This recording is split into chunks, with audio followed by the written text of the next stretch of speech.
Suggestion that Israel was behind the weekend murder of the PLO. Activate whatever terrorist networks that they have. This may be their excuse.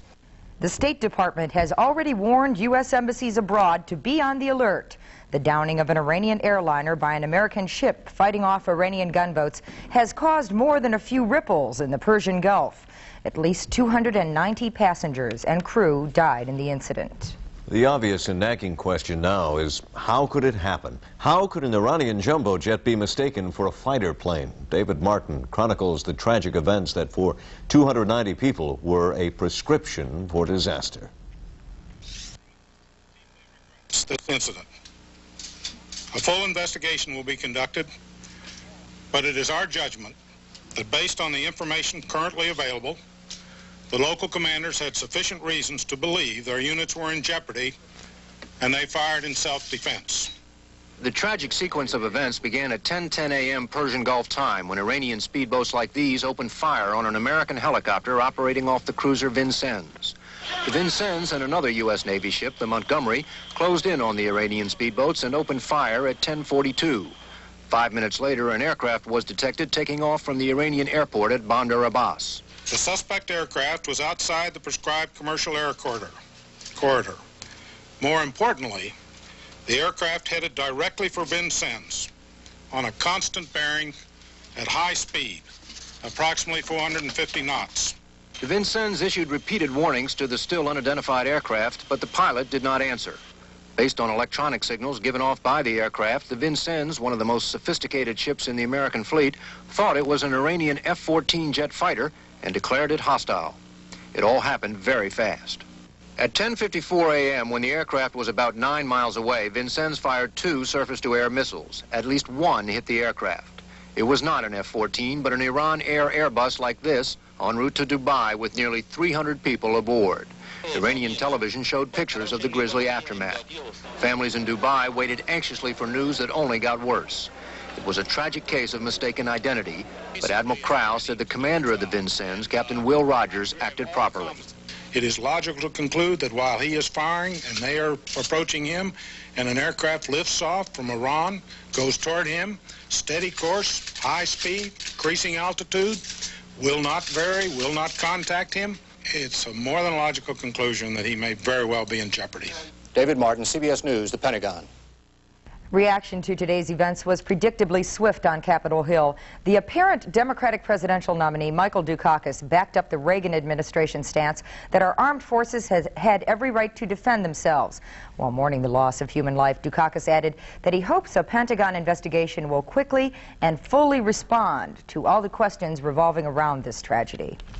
Well, speaking in Chicago, Democratic presidential candidate Jesse Jackson said President Reagan's expression of regret for the tragedy was not enough. How would we feel if some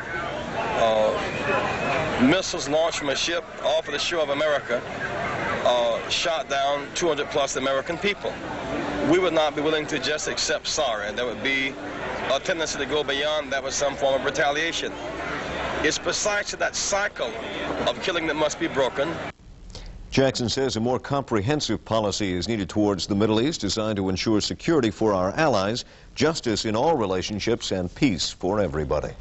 The only Iranian military retaliation since the airliner was shut down was an attack on a neutral oil tanker. A Norwegian tanker was fired on by Iranian gunboats shortly after the U.S. Navy fought off 3 gunboats. No one was injured on the ship, but it sustained heavy damage. It was the American defense of a Danish supertanker yesterday that began this cycle of events. Well, still to come. 79, U.S. relations with Iran have been hostile.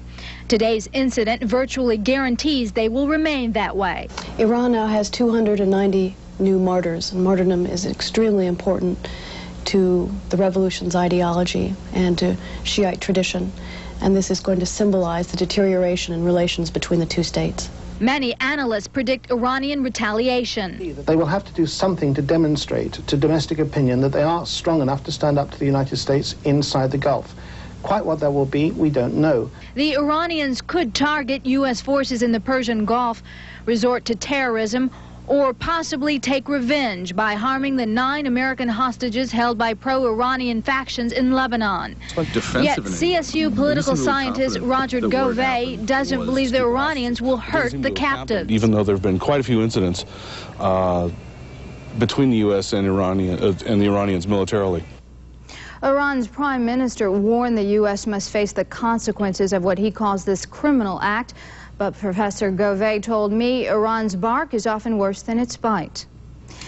Even after the Iranian jetliner was shot down, there was still more action in the Persian Gulf today. Iranian gunboats attacked this big Norwegian tanker about 10 miles off the coast of the United Arab Emirates. The ship was hit by rocket-propelled grenades and set afire. But the blaze was quickly put out and there are no casualties. Around the world are on special alert after the downing of an Iranian jetliner by an American warship in the Persian Gulf. Iran says 290 people died when Iran Air Flight 655 was hit by at least one missile fired in what the Navy calls a case of misidentification. David Martin has more now from the Pentagon. The cruiser Vincennes and another U.S. Navy ship, the Montgomery, were doing battle with Iranian speedboats when an aircraft took off from the Iranian airport at Bandar Abbas and headed straight for the Vincennes. We warned him on the civilian air distress net 3 times in these few minutes and 4 times on the military air distress net. Yes, we received no answers, nor did he vary course or did he indicate in his conduct in any way that he had received our communication. Based on electronic signals given off by the aircraft, the Vincennes thought it was an Iranian F-14 jet fighter. When it was about 9 miles away, the Vincennes fired 2 surface-to-air missiles. At least 1 hit the aircraft. Iranian television showed the grisly aftermath. It was a tragic mistake, but Admiral Crowell said the commander of the Vincennes, Captain Will Rogers, acted properly.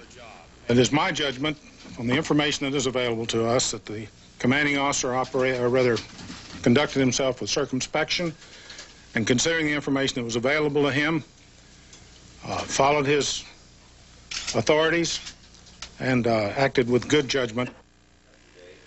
The captain of the Vincennes was given permission to fire when the plane was still 20 miles away, but he held his fire until it was just 9 miles away, suggesting he did indeed act cautiously. Faith? David Martin at the Pentagon, thanks so much for joining us.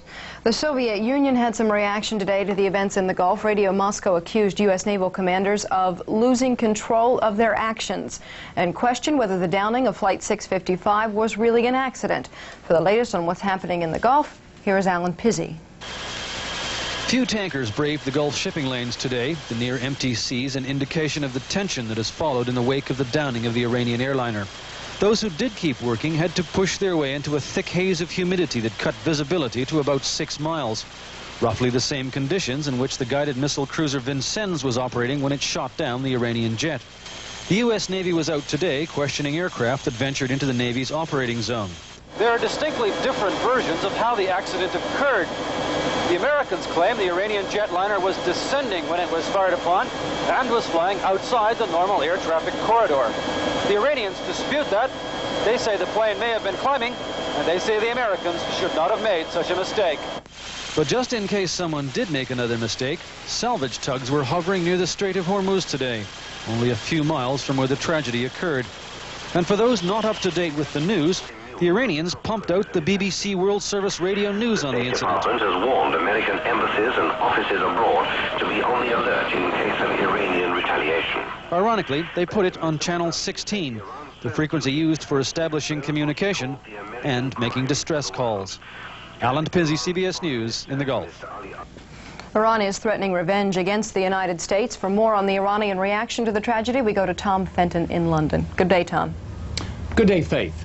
Tehran radio says the airliner was flying within an international air corridor, and since the Iranian airliner was on a regular shuttle flight to Dubai, the U.S. fleet should have been familiar with its route.